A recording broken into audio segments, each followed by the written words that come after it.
Hello and welcome to another episode of Inside the Pods, the PGRO podcast. I'm Matt Webster and today I'm speaking with Anna-Sophie Deetjen, the CEO and co-founder of Morrow, a company who are looking to reinvent coffee. So Anna, could you start off with just telling us what Morrow does?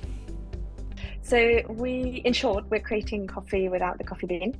So we're creating a product where we're hoping that it smells, tastes, and also feels like coffee, but we are not using the coffee beans, but instead are creating it from locally grown crops and plants and also upcycled ingredients. So what we mean with that is, I guess, ingredients that are used in food manufacturing that go to waste in side streams. So we're looking, for example, at malting and brewing industries and are trying to revalue those ingredients. And then in terms of the plants and crops that we're hoping to source them as locally as possible here in the UK. So, and ideally from regenerative farming systems. So very much looking at pulses for the ingredient composition. But yeah, the important part, it's something that tastes and smells like coffee. So it's not just another alternative that doesn't taste great. Like I know that there's barley camp coffee out there as well. So now, when I was reading up on the company and what you guys did, I was really intrigued by beanless coffee. Essentially, how? I mean, how on earth does it work? That's a question we actually get quite a lot. So how it works, there's a food science involved. So it's obviously not something where we can just get the ingredients, get in our kitchen and blend and roast it, have the product ready. But we are working with food scientists at the University of Nottingham currently, and my co-founder Caroline, she's also coming from a more technical nutrition background, on analyzing the compounds, I guess the aroma compounds that you find in coffee. So coffee gets the taste and the aroma really from the fermentation, natural fermentation and roasting process. So it's not actually the green bean that you source that gives the flavor profile. Right. And what we try and do is identify which are, I guess, the most common and most popular aromas in coffee and roasting profiles. And then we try and replicate that by looking at other ingredients like the locally sourced crops and plants and upcycled ingredients, and identify the aroma compounds in those ingredients, and then try and find a composition which essentially replicates aroma profiles in coffee. Right. So it's a trial and error. We've got a number of recipes at the moment with different ingredients and different ratios that we're testing. But it's very much just going through the different recipe compositions until we hit, I guess, the good flavor notes. And again, it can be something we can quite well stir the flavor, so it can be a little bit more maybe chocolatey or more fruity or acidic, whatever consumers want the most. Cool. Yeah, it does sound like just a lot of experimentation until you hit that jackpot, I'm guessing. Yeah. Yes. Yeah. And so, well, that was the how. Why did you begin this endeavor? So two reasons really. I know, I mean, most people will know coffee is huge. I think in the UK we drink around 100 million cups of coffee every day. Yeah. Globally, it ranks up to over 3 billion. And that demand for coffee is just growing. So it's not decreasing because coffee is now used in so many applications, right? Rather than just a hot drink. And we can find it in anything from tiramisu, coffee liquors, all the way to the beauty industry, where people now use it as body scrubs. Yeah. So there's demand is increasing for coffee, but coffee itself, the plant actually has quite a lot of environmental issues.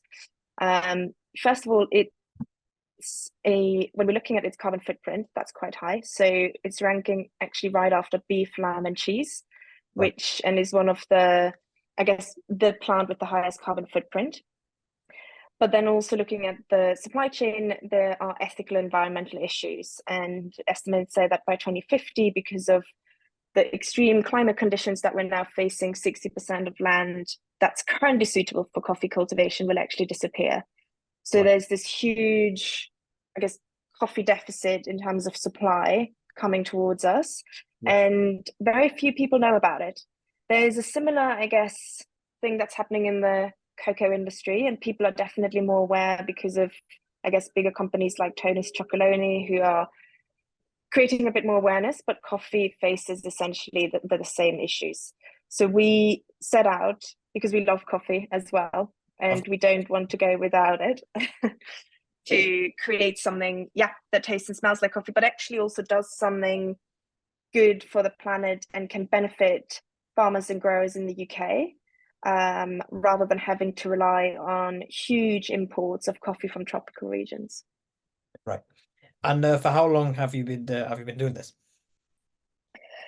We've started last summer. So last summer it was very much a concept and an idea that popped into our heads. Right. And then it took a little while to form more concretely, but really properly started kind of product development and looking into that at the start of this year. So fairly new. Right. You mentioned that you're using pulses a lot as some of your ingredients. Obviously, from our end, pulse, we're all about pulses. And so, what Yeah. specific pulses are you looking at? So that's a really good question. We're still in product trials, so we are testing a number of different pulses, and also grains that here, cereals grown in the UK. We're looking now at, I guess, more readily available ingredients like peas, then rye and barley. I appreciate not pulses, but then on maybe some pulses that are less readily available, I guess, for human consumption and commercial uses, fava beans, lentils, chickpeas, and lupin beans. Okay. So obviously appreciate they can be grown, some more than others in the UK, but we've seen quite a bit of a few challenges there in terms of infrastructure and continuous supply, but those ideally we'd love to have in the final recipe composition.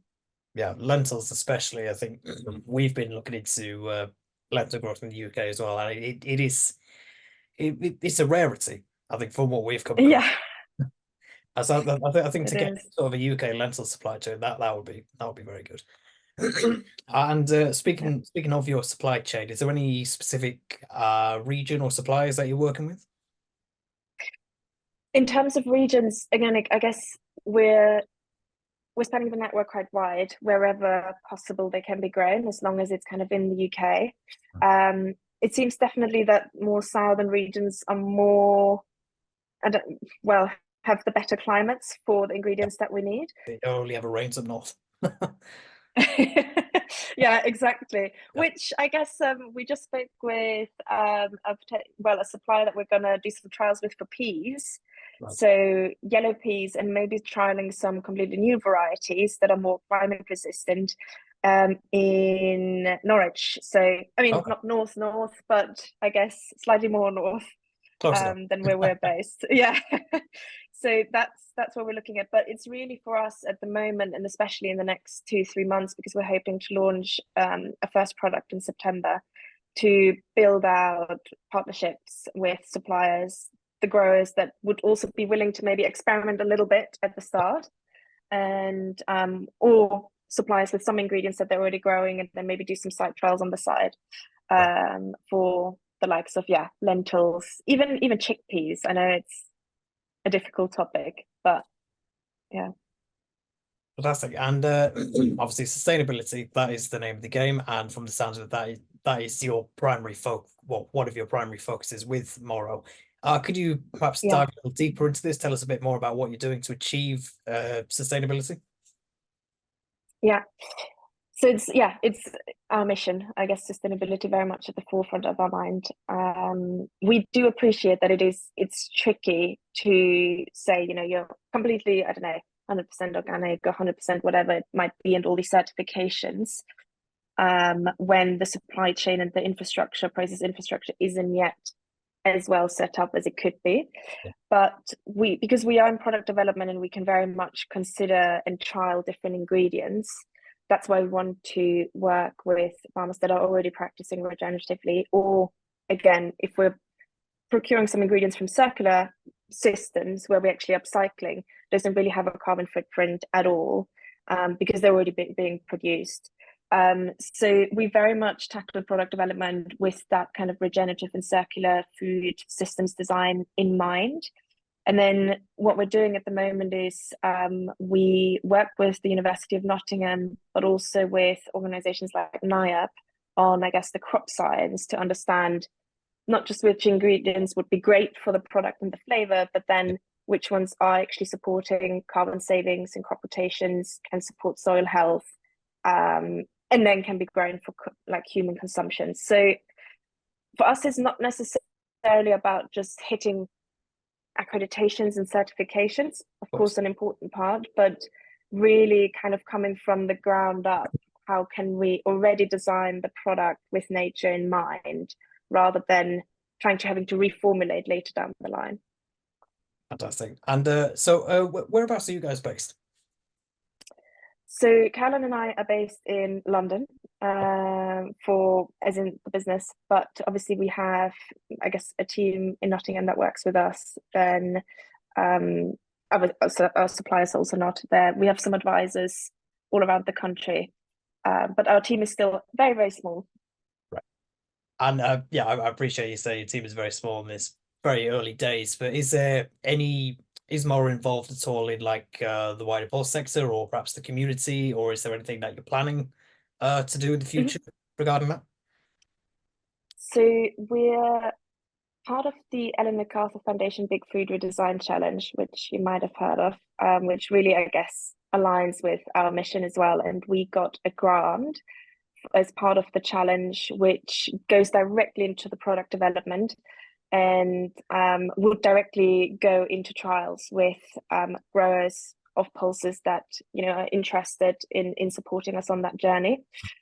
We're already, as said, working with someone in Eastern England, and we're actually applying just to another grant at the moment to drive innovation in agri-tech and food tech in Eastern England, where we're currently in conversations with a handful of growers that are willing and open to experiment, but also supplying us with some of their beans, peas, lentils, etc. So we're doing that, but it's a big focus at the moment to grow our network and speak to as many people as possible. Also down to understanding the challenges, the commercial, I guess, hurdles, why aren't more of those pulses being grown, and what could we do to support that? Because we have got, I think what we've done really well is that multi-stakeholder approach, and we have such a great network now of academics and researchers and crop scientists and food scientists, but then also we are getting funding on the other side to drive more of a commercial initiative. Brilliant. And more broadly, what does the future look like for you guys? That's, who knows? No, I'm joking. No, it's a big question. So we obviously are really looking forward to launch our first product in autumn this year. We are collaborating. We excitingly secured a partnership with the world's largest producer of malt, called Boort Malt. They are headquartered in Belgium, but they have production facilities also in Eastern England and further up north in the UK. And we're looking to trial some of their site streams, so creating a more circular, I guess, system for them as well, of the malts that they're producing. And then we are really keen to go to visit as many growers as possible. We're holding quite a few focus groups over the summer and autumn. So if anyone's listening that would like to be part of the focus groups and support our project and mission, that would be awesome. But yeah, hopefully by the end of the year, our product will be out there and ready to be tested by lots of people and consumers. And then hopefully we have a first UK grown and produced coffee in the next year. Fantastic. Well, hopefully I'll keep my eye out for that. Definitely. We'll send you some samples. Brilliant. I'd love that. I'm a bit drinking too much coffee. Yeah, we all do. Thanks, Anna. And that's it for today's episode. Thank you for listening, and be sure to subscribe on whichever podcast service you listen to so you never miss a future episode.